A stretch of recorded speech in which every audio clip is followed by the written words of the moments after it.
What's up, fight fans? Welcome to Caged Minds Uncensored. I'm your host, Micah Frankel. Keep up with me on Twitter and Instagram at Caged Minds MMA and on Facebook at Caged Minds Combat Sports News. While you're up at the Facebook page, give our sponsor, MAC10 MMA CK10 a like as well. Edwin Ruiz out there supporting me, supporting combat sports athletes from Nantucket to New Mexico and all over the world. We're talking boxing, BJJ, MMA, supporting all the martial arts. This was a UFC-less weekend that we had this past weekend. Mikey Garcia did rack up his fourth world title in the fourth different weight class inside the boxing ring. A big congratulations to him. Also inside of the boxing ring, unfortunately on the losing end of the game, it happens. Hector Munoz may have been in competition for the last time, suffering a fourth round TKO loss. Had told his wife that if he did suffer an L, that this would be the end of the road. I'm sure, though, we'll still see Hector, who has been a sparring partner for Terrence Crawford, Adrian Broner, Josh Pitbull Torres, everybody in New Mexico, Danny Garcia. I'm sure we're still going to see him around, that we're still going to see him out there helping sharpen guys' tools. That sweet science is deep in his blood, but it could have been the last time that we saw Hector inside of the ring. Still up there at his Facebook page if you want to go check a little bit of that action out. As far as what did happen this weekend in the MMA world, you had LFA 35. I know we'll get to it. It was the return of Nick Newell, not ending the retirement, but let's call it what it was. The dude had taken 2 years hiatus, taken a little bit of break, and he's back. It wasn't really retirement. Retirement means you're done and you're gone with the sport. Up at the Instagram and on the Facebook page, we have two big knockouts. Limo Martinez, beautiful work taking out Casey Jones, and the same can be said about what Adrian Yanez did against short notice replacement Nathan Trampier, who just wanted to fight both those guys. Yanez 2 straight now, showing off crisp striking, clean hands. It was a big knockout. Great to see him in the win column. The Misha Tate managed fighter Cheyenne Vilmas in a scramble fest with Carla Hernandez, where it was Vilmas getting the takedowns and putting the pressure on, got the win in the third round, a TKO, crucifix position, and dropping elbows. Another interesting strawweight prospect in where we know both LFA and Invicta are trying to grow that 115-pound weight class. In a battle of journeymen, Charles Cheeks takes a decision over Rivaldo Jr. First round, it was Cheeks with his boxing and stuffing takedowns. Second round, for my money, went to Jr., who got the takedown, had the back position. In the third round, knowing it was 1-1, Cheeks came out, landed some big shots, busted Rivaldo, busted his nose up. Jr. gets the takedown, has the back, but no deep, serious submission attempts. Charles Cheeks takes the victory. LFA bringing the top prospects in MMA, and Jason Lingier, it is one of them, 7-1, trying to muster his way into that Access TV top 5 rankings. A first-round submission of Thomas Webb, a guy with long arms and a great Doris choke, oh so dangerous, as Webb unable to get out of a bad position, a couple adjustments, great technical work there from Lingier. The co-main event, a heavyweight battle that the last 2 rounds of an all-striking affair goes to Vernon Lewis, beating Jared Vanera. Vanera came out good early in the first round, and then for my money, just could not find the range, started getting busted up. Lewis able to land a big shot in the second, and really from there busted up Jared in the third round. Lewis was his return to the cage also, first time in I believe 3 years that we had seen him since losing to Cody East here locally in New Mexico. Lewis training with Team Takedown. Much improvements. His takedown defense looked good. His striking looked better than it ever had. Then you went to the main event, and Sonny Luque, a kicker against Nick Newell, an outstanding grappler. The fear of the takedown really does paralyze Luque after a couple kicks. Gets taken down. A great transition from the single leg to the double leg by Newell, dropping Luque, who gives up his back, and eventually Newell is able to sink the arms in, and somewhere between a rear naked choke and a face crank for the quick victory, 2 minutes and 10 seconds into round 1. The big question walking away from the main event, the big question is, should Nick Newell get an opportunity inside of the octagon? You can look at the perceived disability, his left arm. Nick Newell, as far as a martial artist, as far as an MMA fighter, has proven 14 out of 15 times, that one loss being to Justin Gaethje. And I mean, look at where Gaethje is ranked in the world. An amazing performance put on by Newell, considering that possibility of cage rust. Still not the cleanest striker in the world, but a great technical grappler, a dominating wing streak, not to mention an infectious personality and a strong fan base. Heck, CM Punk, who supposedly is going to return to action, second fight ever of his MMA career, will take place in June at UFC 225 is the rumor, because it is in Chicago, which if you're going to see CM Punk in the octagon again, Chicago, the place that loves him, his city, best place to do it. Aside from that, though, if you're going to let a guy that has no fighting skills, no background in fighting, enter the octagon just because of his fan base, I can't understand how you don't do the same thing for Nick Newell, who does have a big fan base, a big following, the great inspirational story. You want to make stars, you want to make moments, you want to make headlines. That's what the UFC, WME's version of the UFC has really been about. And I think a character, a person, a role model, a inspirational story like what notorious Nick Newell brings is the exact kind of spotlight the UFC, the WME version of the UFC is looking for. I mean, Sage Northcutt, Mickey Gall, CM Punk, Paige Van Zandt, have a lot of these people been really tested as hard as possible against the most upper echelon, highly credentialed opposition to earn their spots in the octagon?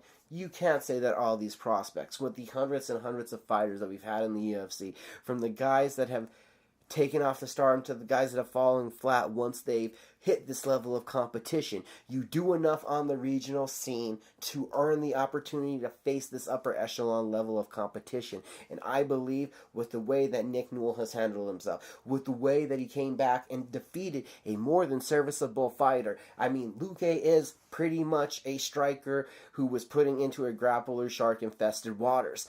But Luque had won 5 out of 6. He is a knockout artist. It was a bona fide test. Was it a guy in the Access TV top 5 rankings? No, but it's not like we're really putting these matchups together. Let's not kid ourselves. It's not boxing.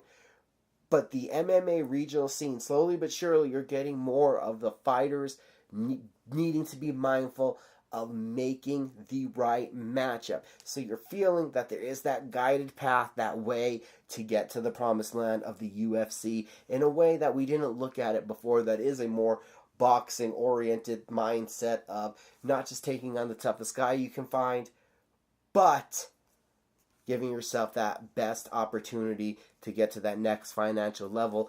Nick Newell, again, has the skills, has the following, has the fan base. Let's see him in the octagon next. Hopefully that happens. I mentioned UFC 225. It looks like we'll see the return to CM Punk. It'll be the first time in over 2 years that he'll get back in the octagon. And rumors again have it from social media, as I've seen on Twitter, that Mike Jackson will be the opponent. If you go back in time and you remember, the who would welcome Phil Brooks, CM Punk to the Octagon sweepstakes came down to Mickey Gall versus Mike Jackson. Mike Jackson lost to Gall. Gall got the fight. Gall beat Punk.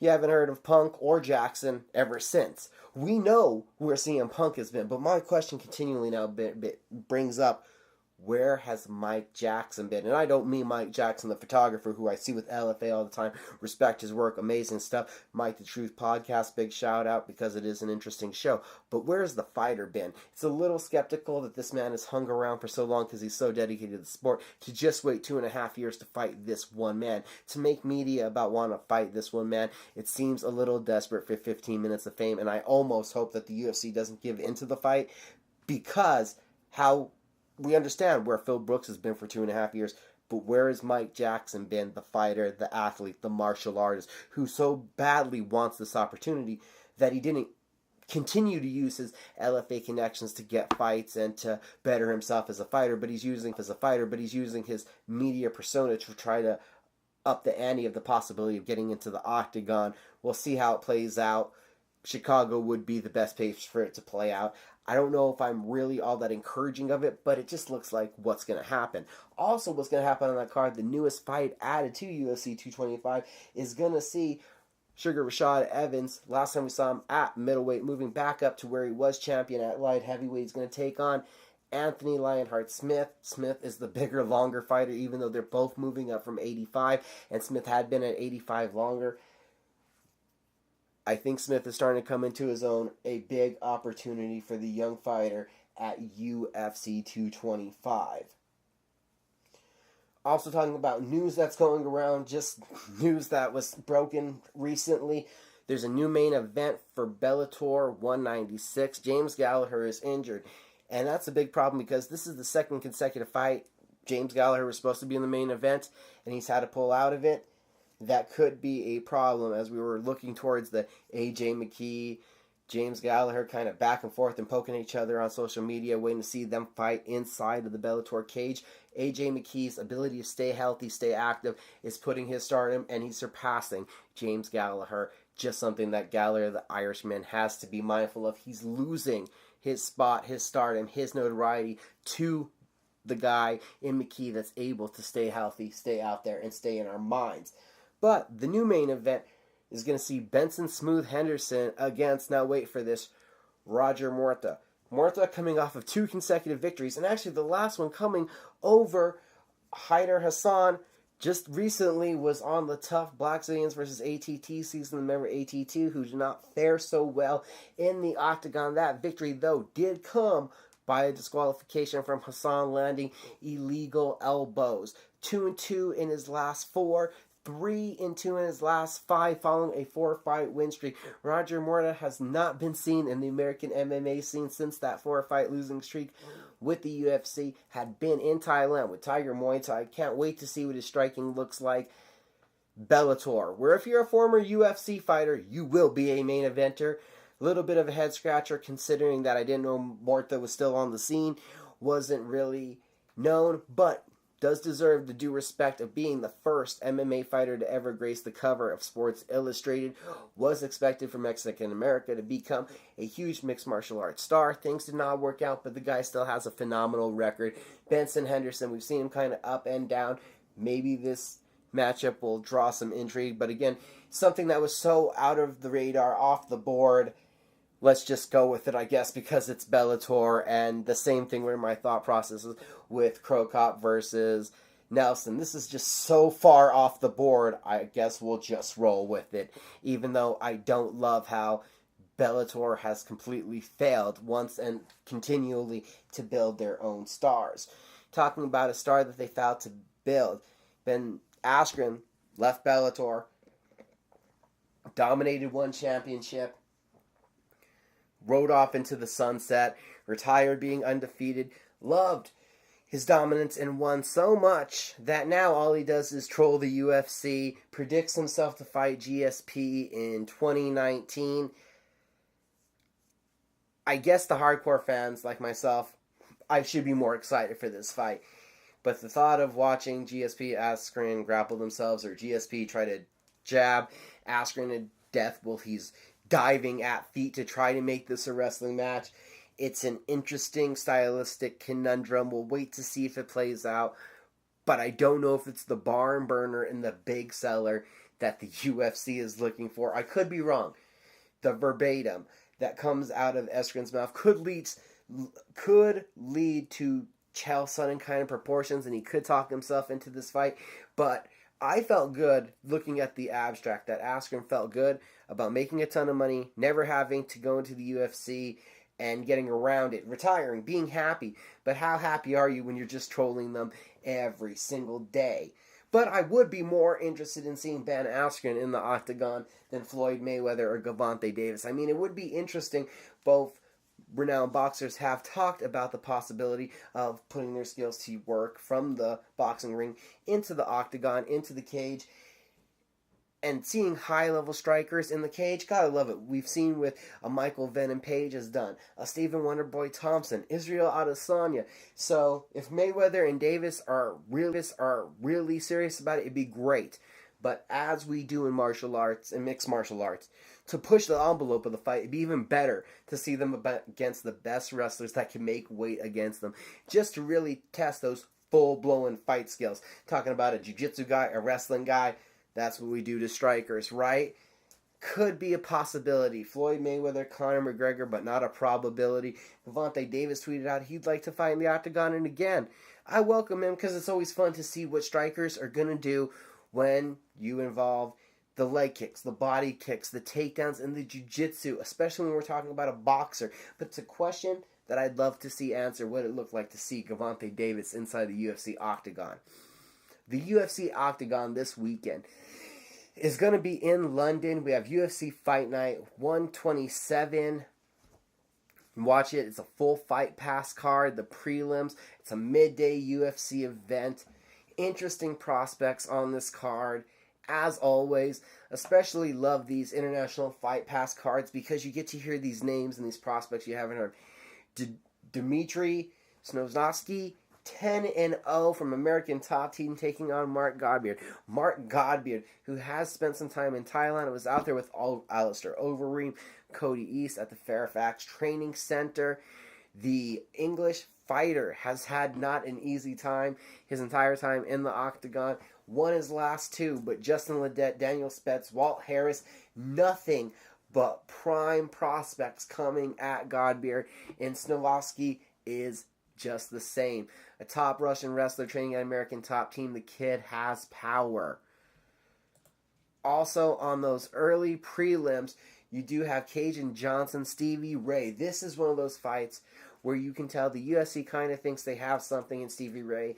And Johnson, who's been teetering on greatness and mediocrity back and forth, who's won 3 in a row, is really being tested to, have you turned that corner, or can this prospect take all of your steam? Talking about another guy who came into the octagon undefeated, lost 2 in a row, and just keeps getting handed these tough prospects. Paul Craig takes on Magomed Ankalaev, who is just ultra dangerous and scary. Talking about scary, John Phillips. 4 wins in a row, all knockouts, 3 in the first round, taking on Charles Byrd. Ezekiel Zaleski dos Santos, short notice replacement, taking on Jack Marshman, a dark horse for your fight of the night because these two can brawl. The main card, you do have an extremely intriguing welterweight bout, number 15 ranked Leon Edwards against Peter Sabata. Sabata, the grappling expert whose striking has been coming around. You've seen Edwards really kiss striking and great takedown defense. Tom Duquesnoy, a top prospect looking to get back in the win column, taking on Terry and Flash Ware. Look for this one to stay standing. Dangerous elbows coming from the Fire Kid Duquesnoy.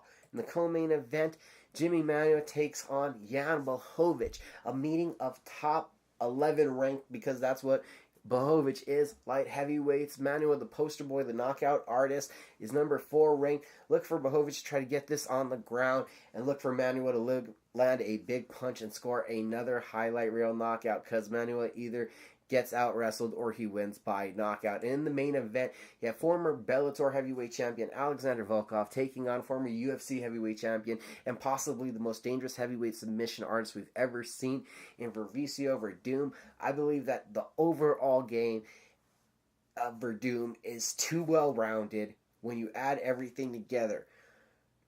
Volkov has won 3 straight. He has stumbled against bigger guys that are able to put him in the clinch. I think this could be the same kind of thing. If the younger fighter, Volkov, has success and wins this fight, it's going to be with his long striking, able to use his distance, stop the takedowns, and then land his knees in the clinch. Verdum is a favorite and a big favorite in this fight, I believe, for a reason. It's UFC Fight Night in London again. This card, probably most people would be calling it crap, trash. It's unheralded. A lot of guys with a lot of power, a lot of win streaks. And I believe that if you watch this card, you will enjoy the action you see fight afternoon from Fight Night. Now I'm going to spend my Saturday after the UFC event at the Route 66 Casino because we have Route to Glory, Legacy Boxing Promotions presents ton of interviews for the card up at Caged Minds MMA show on YouTube. We talk with Josh Torres, who's in the main event. Co-main eventer Jason Sanchez. We have Angel Perez and Levi Lucero, who are facing each other on the card. Ronnie Baca and Christian Castillo. We have a up-to-date finalized fight card at CageMinds.com. The two newest fights added, Jose Prado looking to return to action first time in almost a year against Gene Perez, the biggest balls in the New Mexico fight scene. The kid's fought everybody. Gene Perez, show him some respect and love. You got Manny Cervantes and Michael Sanchez, the last fight added on. Manny Cervantes making his professional boxing debut. Christian Castillo, Timothy Ruiz. That one was supposed to happen at the last Legacy Boxing's event, but got called off fight day. Castillo packs big power. Ruiz has to prove something coming in last time unprepared. Alexis Sacido is going to make his professional debut against the long, lengthy Ronnie Baca. Angel Perez, a terrific counter puncher, is going to be taking on 7-fight MMA vet, 40-year-old lookout Levi Lucero. Lucero probably wants to put on the pressure, but that's going to be a tough task against a great counter puncher. The co-main event, again, I said, featuring Jason Sanchez, who we interviewed, taking on over 100 fights on his belt. Herman Morales.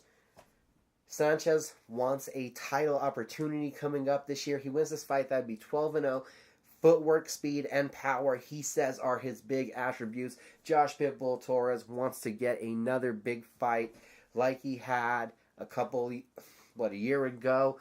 He had the opportunity to fight Zab Judah, but Zab Judah messed that all up. Pitbull wants another big opportunity. He's coming off a win, looks to get another dominant win and show off his mean streak when he fights Morris Rodriguez. Morris, not a great record at 7-10, but believe me, no slouches and 10 undefeated fighters, if not more, on his record. All of Morris's wins have came in shocking upset fashion. It's what he hopes to do here Saturday night at the Route 66 Casino. I know that the powerful punching of Pitbull is going to stand in his way. Join us out there this Saturday night for a local night of boxing. See who comes away, even though, as on the local scene, it goes without saying, the red corner normally is the betting favorite. Threw out a lot at you guys this week. Talked about the UFC. Talked about Bellator. Real quick note. Did not mention the Pro Fighters League. 3 interesting signees. And think about this coming up here in June. The Pro Fighters League. 5 different weight classes, I think. If not more.